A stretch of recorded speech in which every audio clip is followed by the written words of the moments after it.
Hey there, you me and DC fans, and welcome if you're new. It is I, your friendly neighborhood stepson of Krypton, coming to you today with Absolute Green Lantern, issue number 2.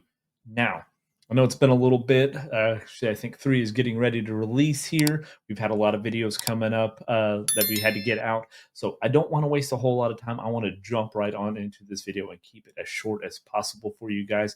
So the issue opens up. We are in that black page, and all we see is this little ring.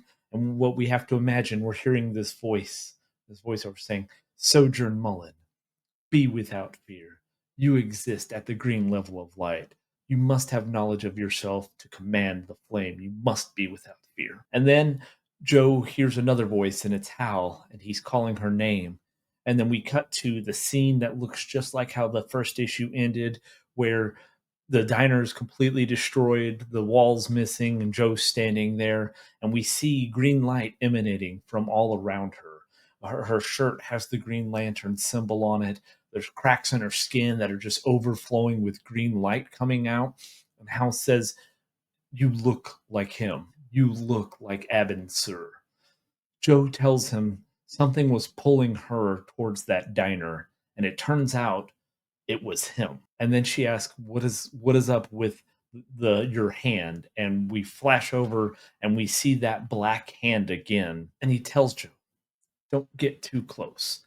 I can't hold it back." And Joe looks around at this utterly destroyed diner and says, "Did you feel threatened?" And Howell's saying, "I tried to hold it back. I used all of my will, but apparently willpower is not what makes this work." And Joe says, "We don't know what the rules are. Remember what happened to John?" And then Hal chimes in with, "Or Guy Gardner." Now, guys, it is interesting because we're seeing the Black Hand, right? For my fans of Absolute Power, we know what the Black Hand represents, and it's going to be interesting to see how they work this into the Absolute universe with everything being so different.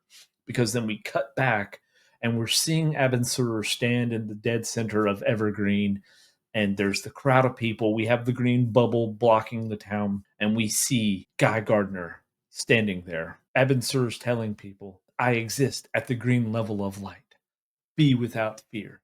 And good old Guy, the sheriff, he tells Roy, which we have to assume it's Roy Harper, but that could just be me guessing here. He tells Roy, "Put your gun down." And he tries talking to Abin Sur. And he says he's the law and asks if Abin Sur knows what law is. And Abin Sur is like, "I have understanding. Judgment will now commence." And he raises his hand, and we see the green light coming out of it, and he's pointing it towards Guy Gardner. And he tells him, "You are not an entity that exists in the spectrum of light. Be without fear." And then we cut to Joe and Rita, and they're arguing back and forth because Joe thinks they need to be doing something, and Rita is trying to side with Guy and support him that they don't want to escalate this because they don't know what this creature can do. So we kind of do a quick flashback to the diner, and Joe and Hal are talking about how like just eerily silent it got. And then we get a quick right flashback to Guy with Abin Sur, and he says Guy Gardner has been judged, and boom, he's basically been disintegrated, or at least what it looks like has been disintegrated. And then he says judgment is in progress. Be without fear. The other sheriffs, including Roy, they decide to open up on him. Roy and Rita, they're firing at him, and we see the bullets just bouncing off Abin Sur. We see the green, and all of a sudden, boom, we see Rita is decapitated. Roy gets his hand cut off, and John and Joe are there. They're trying to rescue Roy. They're trying to put pressure on his wound, keep him from bleeding out. And then we hear Abin Sur say, "Hal, Jordan, judgment is in progress." Hal grabs Roy's gun, and John's pleading with him to not do this, to not try to attack him. They saw what just happened to Rita and what happened to Roy. And then we hear John Stewart, "Be without fear." And Abin Sur takes off into the sky. And then they go to tend to Roy laying there bleeding on the ground. We flash back to the diner, and they're talking about how Hal never actually gave John the gun. And he makes a gun's he does gun hand, right? He's making the gun hand, and all of a sudden, out of that black hand, the gun materializes. And he says that the black hand, it wants the light, any spectrum of light. Because Joe asks, he's like, the green light? And he's no, any spectrum of light. But it doesn't want to absorb it. It wants to supersede it. It wants to overturn it. He tells Joe, it's very old. It should have been forgotten. It should be weak. And he's fighting. He doesn't want to listen. But it keeps telling him that he was right. And he flashed back to right after the attack in Evergreen, where Hal, John, and Joe are talking. And the first thing we hear John say is, Hal, I don't think you were wrong. And they continue to discuss the alien threat.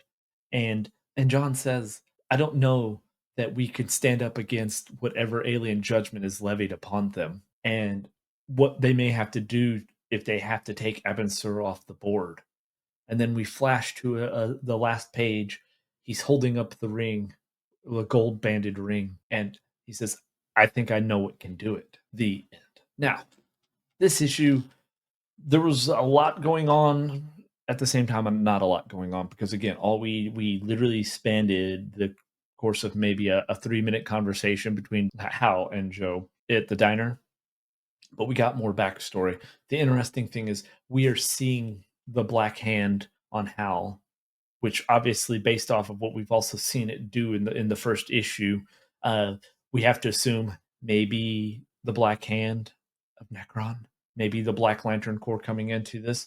We see Joe with the green, and even Abin Sur says you exist at the green level of light. But then we see this gold banded ring. Could this be the Gold Lantern Corps? Are they all going to be different in different cores? We got Joe green, we got Hal black, and we got John as the gold. We don't know. I will say it's interesting that in the original, I say the original, in the normal universe, Hal actually merges with the White Entity, who is the leader of the White Lantern Corps, basically the essence of life, to stop Necron, who is the leader of the Black Lantern Corps, and stop Black Hand. And in here, it's the opposite, or at least it seems like. We don't know yet. It could be. That's where my mind's at least going with it. Let me know down in the comments where are you going with it. Are you familiar with Absolute Power and Black Hand? Do you think it is that he's going to be the essence of death? He's going to be the leader of the Black Lantern Corps? What are your guys' thoughts on it? And to keep this video short, we're going to go ahead and wrap it there. If you made it this far, consider giving the video a like, hitting the subscribe button, and let me know down in the comments, what did you think about this issue?